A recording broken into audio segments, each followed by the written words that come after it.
Hey, what's up guys? I'm Jeff and you're watching the Gamestork Daily News Update.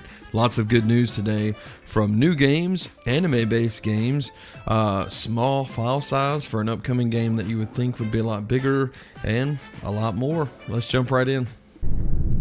Gamestork, delivering news, reviews, and playthroughs like a newborn baby.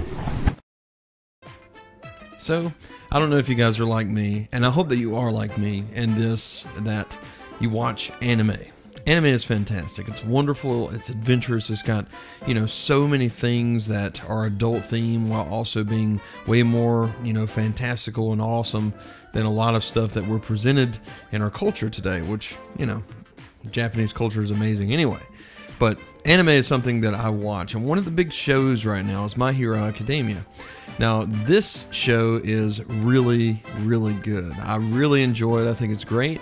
And they just announced that My Hero Academia One's Justice was announced, the game, for the PS4 and the Nintendo Switch. This was in the latest issue of Weekly Jump, and it revealed that this game, which is a new battle action game from Bandai Namco, is coming to PS4, Nintendo Switch. The game will feature stage destruction through attacks. A trailer will debut at Jump Festa 18, which runs from December 16th to December 17th. So I'm curious if some of these Bandai Namco leaks out for these games and announcements are what was being talked about them having an event.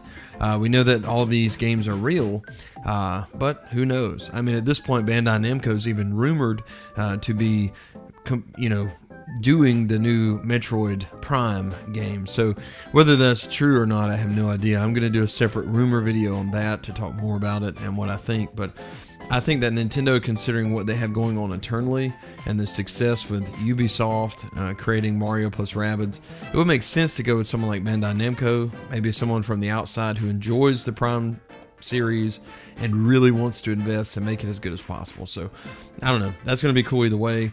But what I do know here today is that My Hero Academia One's Justice is on its way to the Nintendo Switch. A release date will be announced December 16th or 17th very soon. And this game, it's really cool. Any anime-based game is a lot of fun, especially if they do it correctly.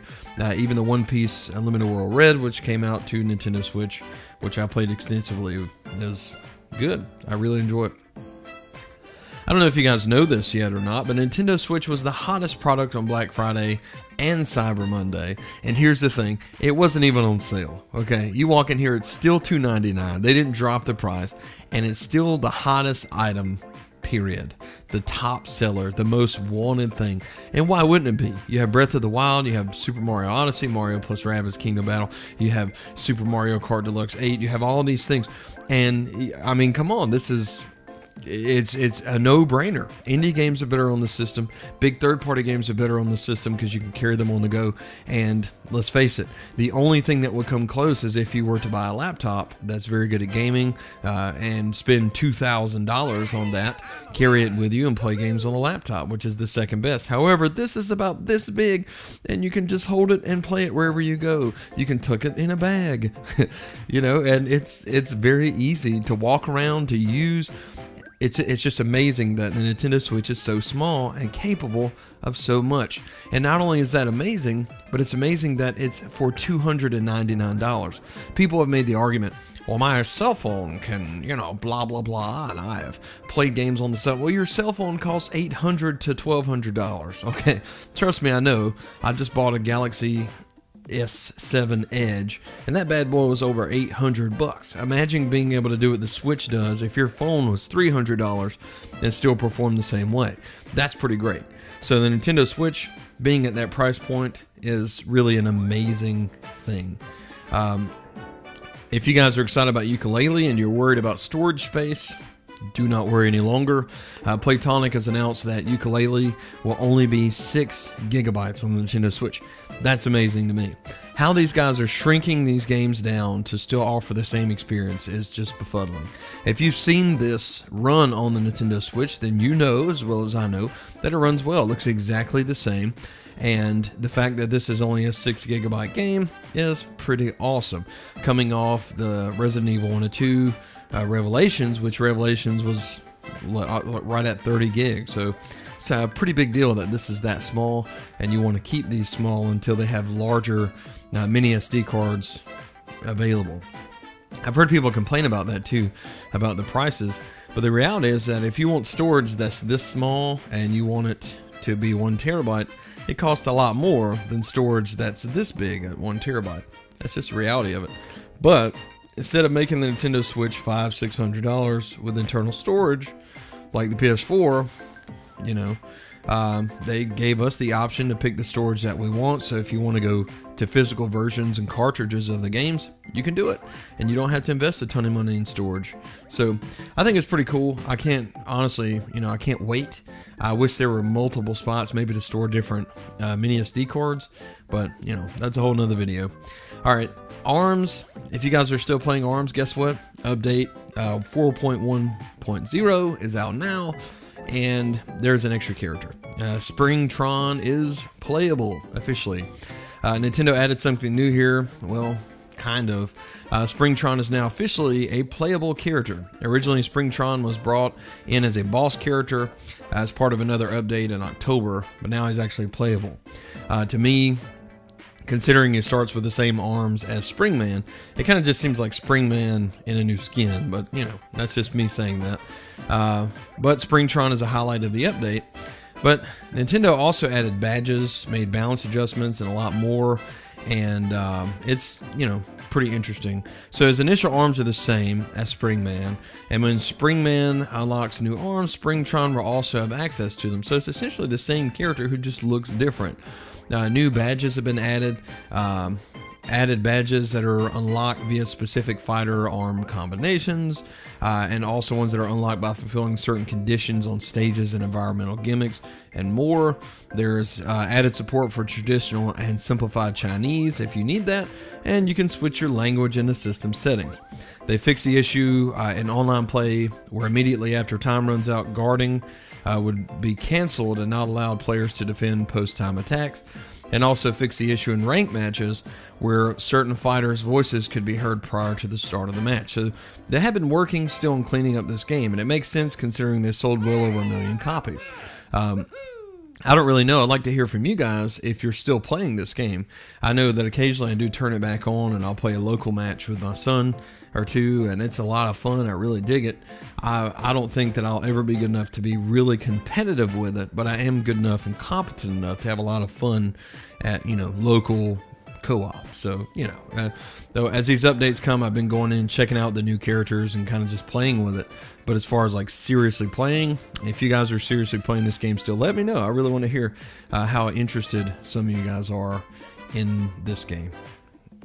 So there's this game called Fury, and this has been announced for the Nintendo Switch, and it will be out in early 2018.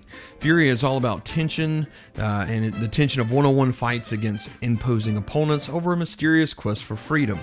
Praised for its unique mix of sword fighting and twin-stick shooting, Fury has been called supremely stylish and intensely engaging by GamesRadar and tight and empowering by Games, and has garnered a 92% of positive reviews on Steam.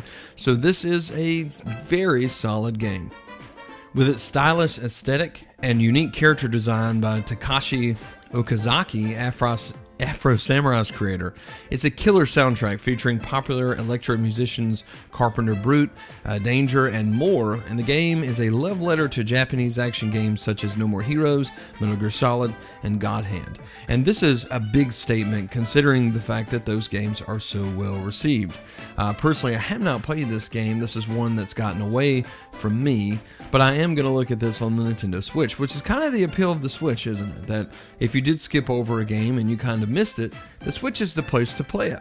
I found myself now, I'm still not done with Assassin's Creed, believe this or not, because I just haven't had time to sit in front of my TV and play this, and it's insane. Whereas the Nintendo Switch, I can kind of carry it and go and, you know, work stuff in. So this game coming out on the Nintendo Switch, it's a huge deal for me because that means I get to play this. I get to carry it with me, play it when I have the time, and for busy people and parents and you name it, this is the way to play this system.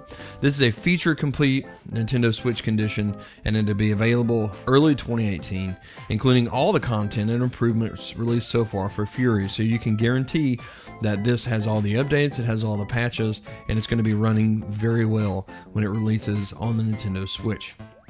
Well, the rumors are true. Nintendo officially announced Super Mario Serial, which should begin appearing as early as December the 11th. Here is the announcement that came this morning.